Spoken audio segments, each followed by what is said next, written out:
साथियों नमस्कार। कैसे हैं आप लोग। कंपटीशन कम्युनिटी के ऑनलाइन एजुकेशनल प्लेटफॉर्म पर आपका एक बार पुनः स्वागत है। साथियों हमने इसके पहले की क्लास जो हुई उसमें हमने देखा था राष्ट्रीय पिछड़ा वर्ग आयोग तथा साथ में मध्य प्रदेश राज्य पिछड़ा वर्ग आयोग के बारे में भी हमने चर्चा करी थी, हमने विस्तार से पढ़ा था। और हम आज उसी के एमसीक्यू के तहत देखेंगे कि आयोग से लेकर के राष्ट्रीय पिछड़ा वर्ग आयोग से लेकर के कैसे आपके एग्जाम में क्वेश्चन पूछे जाते हैं, एग्जाम में क्वेश्चन पूछने का आयाम क्या होता है उसके बारे में हम चर्चा करेंगे। और आप इससे ये भी तय कर पाएंगे कि आपने जो पढ़ा वो आपको कितना चीजें याद हैं, कि आपको कितने कॉन्सेप्ट समझ में आए हैं। आइए आज हम एमसीक्यू के तहत इन्हीं सब चीजों के बारे में एनालिसिस करेंगे। अब आप आज देखें पहला प्रश्न और हम प्रश्न की ओर आगे बढ़ते हैं। आप कॉपी पेन लेके तैयार हो जाइए साथियों, और हमारे साथ आप भी क्वेश्चन सॉल्व करें। आइए अब हम आज का पहला प्रश्न देखते हैं। यहाँ देखें, राष्ट्रीय एवं मध्य प्रदेश राज्य पिछड़ा वर्ग आयोग महत्वपूर्ण एवं आपके एग्जाम के लिए जो संभावित हैं, कैसे क्वेश्चन आपके एग्जाम में आ सकते हैं उसके बारे में हम चर्चा करेंगे। आइए बढ़ते हैं पहले प्रश्न की ओर। आज का पहला प्रश्न, क्वेश्चन नंबर फर्स्ट, राष्ट्रीय पिछड़ा वर्ग आयोग से संबंधित क्वेश्चन नंबर फर्स्ट कहता है कि राष्ट्रीय पिछड़ा वर्ग आयोग को भारतीय संविधान में कहाँ वर्णन किया गया है। भारतीय संविधान में राष्ट्रीय पिछड़ा वर्ग आयोग का वर्णन कहाँ है उसके बारे में क्वेश्चन पूछ रहा है। आपके ऑप्शन ए में है भाग 16 के अनुच्छेद 338, बी में कहता है भाग 15 के अनुच्छेद 340, सी में कहता है भाग 16 के अनुच्छेद 338 का, और कहता है डी में भाग 16 के अनुच्छेद 338 घ में। साथियों जब हमने पढ़ा था आयोग उस समय हमने चर्चा करी थी कि जो इसका संवैधानिक प्रावधान है ये एक प्रकार का संवैधानिक निकाय है, और इसका संविधान में कहाँ वर्णन है तो इसका भारतीय संविधान के भाग 16 के अनुच्छेद 338 का सब आर्टिकल खा, जिसको बी कहते हैं, उसमें इसका वर्णन किया गया है, इसका राष्ट्रीय पिछड़ा वर्ग आयोग का। अब हम आगे बढ़ते हैं अगले प्रश्न की ओर। अब हम देखते हैं क्वेश्चन नंबर 2 कहता क्या है कि राष्ट्रीय पिछड़ा वर्ग आयोग है। राष्ट्रीय पिछड़ा वर्ग आयोग कैसा आयोग है।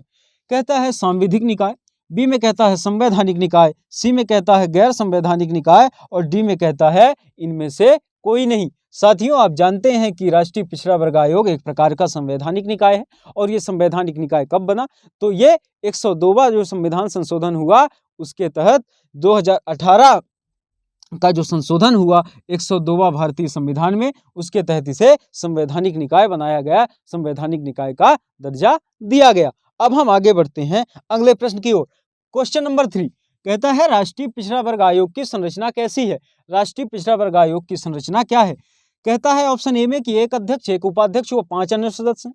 बी में कहता है कि एक अध्यक्ष, एक उपाध्यक्ष और एक अन्य सदस्य है, और सी में कहता है कि एक अध्यक्ष, एक उपाध्यक्ष, 3 अन्य सदस्य हैं, और डी में कहता है कि एक अध्यक्ष, 2 उपाध्यक्ष और 3 अन्य सदस्य हैं। साथियों जब हमने आयोग पढ़ा, जब हमने राष्ट्रीय पिछड़ा वर्ग आयोग पढ़ा उस समय हमने क्या चर्चा करी थी कि जो इसकी संरचना है, जो हमारे राष्ट्रीय पिछड़ा वर्ग आयोग की संरचना है वो 5 सदस्यीय है, और 5 सदस्यीय में एक अध्यक्ष, एक उपाध्यक्ष और 3 अन्य सदस्य होते हैं। इस प्रकार ये 5 सदस्यीय और बहुसदस्यीय निकाय है। तो ऑप्शन सी इसका राइट आंसर होगा क्वेश्चन नंबर 3 का ऑप्शन सी। अब हम देखते हैं अगला प्रश्न, प्रश्न नंबर 4। क्वेश्चन नंबर 4 कहता है कि राष्ट्रीय पिछड़ा वर्ग आयोग किस मंत्रालय के अधीन है। इसके नोडल मंत्रालय के बारे में क्वेश्चन पूछ रहा है। आइए ऑप्शन देखें।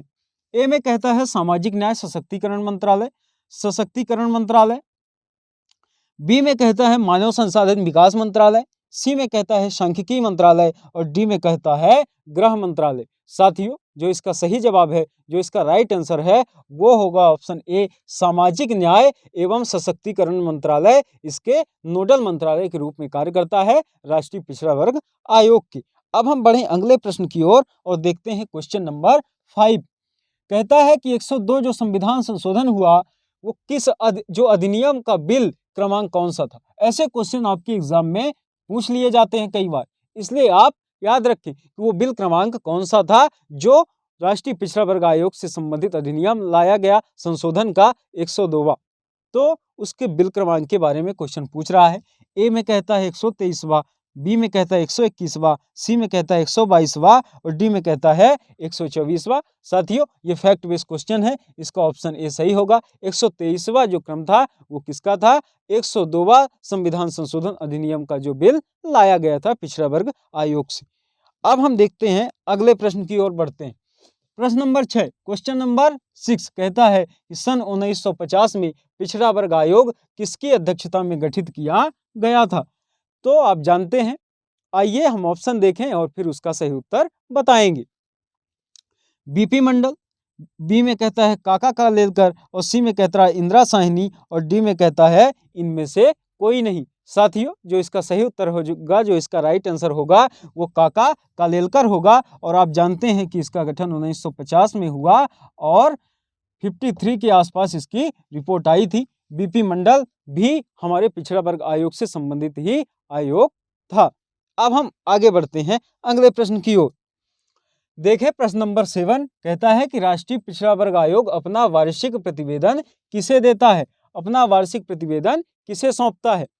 तो आइए देखते हैं। आपके ऑप्शन ए में कहता है राष्ट्रपति, बी में कहता है केंद्र सरकार, और सी में कहता है जनजातीय कल्याण मंत्रालय, और डी में कहता है गृह मंत्रालय। साथियों, ये अपनी रिपोर्ट किसे देता है? तो ये अपनी रिपोर्ट देता है राष्ट्रपति जी को। अपनी रिपोर्ट, वार्षिक प्रतिवेदन सौंपता है राष्ट्रीय पिछड़ा वर्ग आयोग। अब हम आगे बढ़ते हैं अगले प्रश्न की ओर। अगला प्रश्न क्या है? अगला प्रश्न क्वेश्चन नंबर 8 है। ये कहता है राष्ट्रीय पिछड़ा वर्ग आयोग के उपाध्यक्ष को किसके समान दर्जा दिया गया है? इसको किसके समान दर्जा दिया गया है? किसको? राष्ट्रीय पिछड़ा वर्ग आयोग के उपाध्यक्ष को। आपके ऑप्शन ए में है केंद्रीय कैबिनेट मंत्री, बी में कहता है केंद्रीय राज्य मंत्री, और सी में कहता है राज्य कैबिनेट मंत्री, और डी में कहता है भारत सरकार सचिव। साथियों, जो इसका सही उत्तर होगा, जो इसका राइट आंसर होगा, वो ऑप्शन ए होगा। क्योंकि जब हमने पढ़ा था उस समय हमने चर्चा की थी कि जो अध्यक्ष होते हैं राष्ट्रीय पिछड़ा वर्ग आयोग के, उनका जो दर्जा होता है वो केंद्रीय कैबिनेट मंत्री के समान होता है। और सॉरी, ये यहाँ उपाध्यक्ष के बारे में आपसे पूछ रहा है, तो आपका जो सही ऑप्शन होगा वो होगा ऑप्शन बी। क्योंकि ये जो होता है केंद्रीय कैबिनेट मंत्री, ये अध्यक्ष का होता है, ये अध्यक्ष का होता है। जो वहाँ का अध्यक्ष होगा आयोग का, उसका क्या होगा? दर्जा जो होगा वो केंद्रीय कैबिनेट मंत्री के समान। आपके यहाँ उपाध्यक्ष के बारे में पूछा गया है, तो आपको उपाध्यक्ष के बारे में बताना है। ऑप्शन बी आपका सही आंसर होगा, क्योंकि उसको केंद्रीय राज्य मंत्री का दर्जा प्राप्त होता है। बाकी जो अन्य सदस्य होते हैं उनको भारत सरकार सचिव के समान दर्जा प्राप्त होता है, जो अन्य 3 सदस्य होते हैं। तो साथियों, यहाँ आपसे पूछ रहा है राष्ट्रीय पिछड़ा वर्ग आयोग के उपाध्यक्ष को किसके समान दर्जा दिया गया है?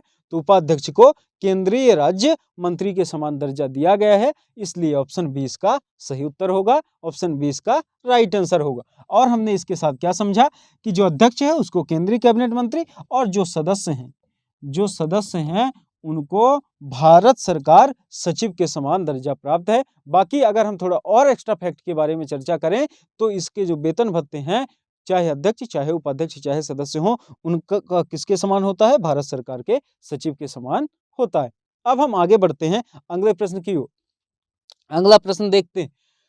क्वेश्चन नंबर 9 क्या कहता है कि राष्ट्रीय पिछड़ा वर्ग आयोग के अध्यक्ष एवं सदस्यों को पुनः कितनी बार नियुक्त किया जा सकता है? ये एक साधारण सा प्रश्न है, आप इसका उत्तर बहुत आसानी से दे पाएंगे। ए में कहता है केवल 1 बार, बी में कहता है केवल 2 बार, सी में कहता है केवल 3 बार, और डी में कहता है 4 बार। साथियों, जो इसका सही आंसर है, जो इसका राइट आंसर है, वो होगा ऑप्शन बी, क्योंकि 2 बार ही इनके नियुक्ति का प्रावधान है। हालांकि ये पुनर्नियुक्त हो सकते हैं, लेकिन 2 बार से ज्यादा के लिए नहीं हो सकते, चाहे अध्यक्ष, चाहे उपाध्यक्ष या सदस्य हो। अब हम आगे बढ़ते हैं अगले प्रश्न की ओर। प्रश्न नंबर 10, क्वेश्चन नंबर 10 क्या कहता है? मध्य प्रदेश पिछड़ा वर्ग आयोग का गठन कब किया गया? पिछड़ा वर्ग आयोग का जो मध्य प्रदेश में है उसका गठन कब किया गया? आपके ऑप्शन ए में है 8 मार्च 1993, आपके ऑप्शन बी में है 8 मार्च 1992, सी में कहता है 13 मार्च 1993, और 14 में कहता है डी में कहता है 14 मार्च 1993। आपका ऑप्शन जो सी है वो सही उत्तर होगा, क्योंकि 13 मार्च 1993 में क्या हुआ? मध्य प्रदेश राज्य पिछड़ा वर्ग आयोग का गठन किया गया था। अब हम बढ़ते हैं अगले प्रश्न की ओर और अगला क्वेश्चन देखते हैं। तो नेक्स्ट क्वेश्चन क्या है? क्वेश्चन नंबर 11 कहता है कि राष्ट्रीय पिछड़ा वर्ग आयोग के वर्तमान अध्यक्ष कौन है? राष्ट्रीय पिछड़ा वर्ग आयोग के वर्तमान अध्यक्ष के बारे में आपसे पूछ रहा है।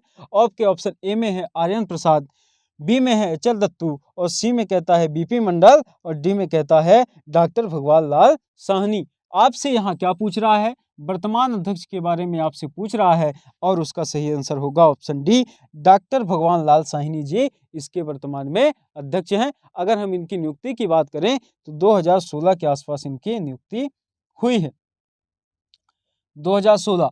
और अगर अदर थोड़ा फैक्ट की बात करें, एक्स्ट्रा फैक्ट की बात करें तो आर्यन प्रसाद जी जो थे, आर्यन प्रसाद जी थे ये प्रथम अध्यक्ष थे किसके? राष्ट्रीय पिछड़ा वर्ग आयोग के, और इनका कार्यकाल था 1993 से 96 के आसपास का। तो अब हमने देखा, आपसे यहाँ क्वेश्चन वर्तमान अध्यक्ष के बारे में पूछा और हमने वर्तमान और प्रथम अध्यक्ष के बारे में चर्चा कर ली। आइए अब हम आगे बढ़ते हैं नेक्स्ट क्वेश्चन की ओर। क्वेश्चन नंबर 12, क्वेश्चन नंबर 12 कहता है कि मंडल आयोग ने सरकारी सेवाओं में अति पिछड़ों के लिए कितना प्रतिशत आरक्षण देने की बात कही? कितने प्रतिशत आरक्षण की बात किसने कहा? क्वेश्चन पूछ रहा है कि बीपी मंडल जो आयोग गठित हुआ उसका कितने प्रतिशत पिछड़े वर्गों को आरक्षण की उसने बात की थी। आपके ऑप्शन ए में है 23%, बी में कहता है 27% और सी में कहता है 29% और डी में कहता है 33%। साथियों, जो इसका सही आंसर है, जो इसका राइट आंसर है वो ऑप्शन बी होगा, क्योंकि बीपी मंडल का जो आयोग गठित हुआ उनकी अध्यक्षता में उन्होंने ये सिफारिश की कि जो अति पिछड़े हैं उनके लिए 27% आरक्षण का प्रावधान होना चाहिए। आइए आगे बढ़ें। नेक्स्ट क्वेश्चन क्या है? क्वेश्चन नंबर 13 कहता है कि इनमें से कौन राष्ट्रीय पिछड़ा वर्ग आयोग के अध्यक्ष नहीं रहे? इनमें ऐसा कौन सा व्यक्ति है जो राष्ट्रीय पिछड़ा वर्ग आयोग के अध्यक्ष कभी भी नहीं रहे हैं? आपसे क्वेश्चन पूछ रहा है। आपके ऑप्शन में क्या है आइए देखते हैं। आपके ऑप्शन ए में है आर्यन प्रसाद, बी में है BP L Yadav, BL Yadav है, सी में है एस रत्नावेल पंडियन और डी में है नरेंद्र मरावी। साथियों, इसका जो सही आंसर है, जो इसका राइट आंसर है वो होगा ऑप्शन डी, क्योंकि ये कभी भी राष्ट्रीय पिछड़ा वर्ग आयोग के अध्यक्ष नहीं रहे। बाकी ये जो हैं ये कभी ना कभी अध्यक्ष रह चुके हैं राष्ट्रीय पिछड़ा वर्ग आयोग के। आइए आगे बढ़ें अगले प्रश्न की ओर, नेक्स्ट क्वेश्चन की ओर देखते हैं। क्वेश्चन नंबर 14 कहता है कि मध्य प्रदेश राज्य पिछड़ा वर्ग आयोग के वर्तमान में अध्यक्ष कौन है? मध्य प्रदेश राज्य पिछड़ा वर्ग आयोग के वर्तमान अध्यक्ष के बारे में क्वेश्चन पूछ रहा है। ए में कहता है नरेंद्र मरावी, बी में कहता है नरेंद्र कुमार जैन, सी में कहता है गौरी शंकर बिसेन और डी में कहता है MN राव। जो इसका सही आंसर है, जो इसका राइट आंसर होगा वो होगा ऑप्शन सी, गौरी शंकर बिसेन जी को अभी हाल ही में क्या बनाया गया है? मध्य प्रदेश राज्य पिछड़ा वर्ग आयोग का अध्यक्ष। तो आइए अब हम आगे बढ़ते हैं अगले प्रश्न की ओर। प्रश्न नंबर 15, क्वेश्चन नंबर 15 कहता है कि राष्ट्रीय पिछड़ा वर्ग आयोग के संदर्भ में नीचे दिए गए कथनों पर विचार कीजिए। कथन वाले क्वेश्चन आप देखें और इनकी भी प्रैक्टिस करते चलें साथ साथ में, क्योंकि आयोग अब कथन को भी लेके क्वेश्चन पूछता आ रहा है। तो हम देखते हैं कथन पहला क्या है। आयोग के अध्यक्ष को केंद्रीय कैबिनेट मंत्री व उपाध्यक्ष को केंद्रीय राज्य मंत्री का दर्जा प्राप्त है, और ये हमने अभी अभी इसके बारे में चर्चा की है। तो मतलब ये कथन पहला सही है। कथन दूसरा कहता है कि आयोग के सभी सदस्यों के वेतन भत्ते भारत सरकार के सचिव के समान होंगे। इसके बारे में भी हमने चर्चा की है, जब क्लास में पढ़ा था तब भी की है, और अभी हमने पिछले क्वेश्चन में भी इसके बारे में चर्चा की। इसका मतलब जब ये दोनों कथन सही हैं तो ऑप्शन सी इसका राइट आंसर होगा, क्योंकि ये यही कह रहा है कि ये दोनों कथन सही हैं। अब हम आगे बढ़ते हैं अगले प्रश्न की ओर, और क्वेश्चन नंबर 16, प्रश्न नंबर 16 कहता है कि निम्नलिखित कथनों पर विचार कीजिए। फिर वही कथन वाले क्वेश्चन लाने का आशय साथियों ये है कि इससे आपको क्वेश्चन के साथ साथ बहुत अदर जानकारियां भी, एक्स्ट्रा फैक्ट भी जानने को मिल जाते हैं, तथा साथ में ऐसी प्रैक्टिस एग्जाम में अगर कथन आए तो हमारी पहले से रहनी चाहिए, तैयारी हमारी पहले से उस प्रकार की होनी चाहिए। आशय कथन वाले क्वेश्चन लाने का ये है। बहरहाल आइए देखते हैं कथन ए क्या कहता है कि मध्य प्रदेश शासन द्वारा 13 मार्च 1993 को राज्य स्तरीय मध्य प्रदेश राज्य पिछड़ा वर्ग आयोग का गठन किया गया। दूसरे में कहता है कि अधिसूचना मध्य प्रदेश राज्य पत्र में दिनांक 15 मार्च 1993 को हुई। तो साथियों, ये दोनों कथन सही हैं, और आपसे सत्य कथन बताइए, सत्य कथन के बारे में पूछ रहा है। तो ऑप्शन सी इसका राइट आंसर होगा, क्योंकि ये कह रहा है कि ये दोनों कथन सही हैं। अब हम बढ़ते हैं अगले क्वेश्चन की ओर। प्रश्न number 17, question number 17। Question number 17 क्या कहता है, आइए हम देखते हैं। कहता है कि राष्ट्रीय पिछड़ा वर्ग आयोग की रिपोर्ट को संबंधित राज्य के राज्यपाल को किस अनुच्छेद के तहत प्रेषित करता है। वो कौन सा आर्टिकल है जिसके तहत क्या करता है, राष्ट्रीय पिछड़ा वर्ग आयोग की रिपोर्ट को संबंधित राज्य के राज्यपाल को प्रेषित करता है। तो उसको प्रेषित करने का काम किसका है, अनुच्छेद 338 का जो आर्टिकल बी है उसका 7, इसके तहत क्या करता है आयोग, अगला राज्य के राज्यपाल को संबंधित रिपोर्ट भेजता है और फिर राज्यपाल जी क्या करते हैं, उसे वहां रखवाते हैं अपने संबंधित विधानमंडल के सदन में। आइए आगे बढ़ते हैं अगले प्रश्न की ओर। प्रश्न नंबर 18 कहता है कि राष्ट्रीय पिछड़ा वर्ग आयोग को संवैधानिक दर्जा कब प्रदान किया गया। राष्ट्रीय पिछड़ा वर्ग आयोग को संवैधानिक दर्जा कब दिया गया। आपके ऑप्शन ए में है 11 अगस्त 2018, बी में है 14 अगस्त 2019 और सी में कहता है 11 दिसंबर 2018 और डी में कहता है 15 दिसंबर 2018। जो इसका सही उत्तर है, जो इसका राइट आंसर है वो होगा ऑप्शन ए, क्योंकि 11 अगस्त 2018 को ही राष्ट्रीय पिछड़ा वर्ग आयोग को संवैधानिक दर्जा दिया गया, संवैधानिक दर्जा प्रदान किया गया। अब हम आगे बढ़ते हैं और क्वेश्चन नंबर 19, राष्ट्रीय पिछड़ा वर्ग आयोग को इनमें से कौन सी शक्ति प्राप्त नहीं है। इनमें से जो बातें कही गई हैं इनमें कौन सी शक्ति आयोग को प्राप्त नहीं है, राष्ट्रीय पिछड़ा वर्ग आयोग को प्राप्त नहीं है, उसी के बारे में क्वेश्चन पूछ रहा है। क्या कह रहा है कथन, आइए देखते हैं कौन सा नहीं है के बारे में पूछ रहा है। कहता है कि किसी दस्तावेज को प्रकट व पेश करने की अपेक्षा करना बिल्कुल कर सकता है आयोग, सिविल न्यायालय की शक्ति प्राप्त होने के तहत वो ये काम कर सकता है। शपथ पत्रों पर साक्ष्य ग्रहण करना ये भी कर सकता है। और सी में कहता है पिछड़े वर्गों के खिलाफ अत्याचार का दोषी पाए जाने पर सजा देना। साथियों ये इसका सही उत्तर होगा, क्योंकि आयोग को सजा देने का अधिकार नहीं है, सजा देने का प्रावधान नहीं है। तो इस तरह जो इसका सही उत्तर होगा वो क्या होगा, ऑप्शन सी। डी में कहता है किसी भी व्यक्ति को समन जारी करना, बिल्कुल समन जारी करके पूछताछ आयोग कर सकता है, इसकी शक्ति आयोग को प्राप्त है। तो ये तीनों काम आयोग कर सकता है, चाहे कथन ए ऑप्शन ए में देखें, बी में देखें और डी में। जो ऑप्शन सी है दंड देने का अधिकार अत्याचार होने पर, इसका अधिकार आयोग को नहीं है और यहाँ वही पूछा गया है आपसे। तो क्वेश्चन नंबर 19 का सही उत्तर ऑप्शन सी होगा। अब हम बढ़ते हैं अगले प्रश्न की ओर। प्रश्न नंबर 20, क्वेश्चन नंबर 20 क्या कहता है कि रोहिणी आयोग किससे संबंधित है। हमने चर्चा करी है क्लास में, आइए आप यहाँ बताएं। रोहिणी आयोग एसटी आयोग से संबंधित है, एससी आयोग से संबंधित है, ओबीसी आयोग से संबंधित है और डी कहता है इनमें से कोई नहीं। साथियों ये ओबीसी आयोग से संबंधित है रोहिणी आयोग, और इसके अगर गठन की बात करें रोहिणी आयोग के, तो ये अक्टूबर 2017 के आसपास इसका गठन हुआ और इसका जो उद्देश्य है वो ये है कि जो भी ओबीसी वर्ग में विषम जातियां हैं उनका परीक्षण करके, ताकि सरकार द्वारा हमारे ओबीसी वर्ग को चाहे नौकरी में हो चाहे एजुकेशन में हो आरक्षण प्रदान किया जा सके। तो अगर आपसे क्वेश्चन पूछता है कि रोहिणी आयोग किससे संबंधित है, तो आप बताएंगे कि ओबीसी से संबंधित आयोग है, ये ओबीसी वर्ग से संबंधित आयोग है। तो साथियों अभी हमने पहले क्लास में राष्ट्रीय पिछड़ा वर्ग आयोग तथा मध्य प्रदेश राज्य पिछड़ा वर्ग आयोग के बारे में क्लास में चर्चा करी, उसको विस्तार से पढ़ा। फिर हमने एमसीक्यू के तहत क्वेश्चन देखे कि आयोग से लेकर के कैसे क्वेश्चन पूछे जा सकते हैं, आपके एग्जाम में क्वेश्चन पूछने का आयाम क्या रहता है। तो मैं उम्मीद करता हूं कि आज का जो ये क्वेश्चन सेशन रहा होगा, क्वेश्चन आंसर सेशन, वो आपके लिए आपकी तैयारी में फायदेमंद साबित होगा। आप जुड़े रहें कंपटीशन कम्युनिटी के साथ। आपका बहुत बहुत धन्यवाद। हम मिलते हैं अगले नेक्स्ट टॉपिक के साथ, अगले नेक्स्ट आयोग के साथ। तब तक के लिए आपको नमस्कार, आपका बहुत बहुत धन्यवाद।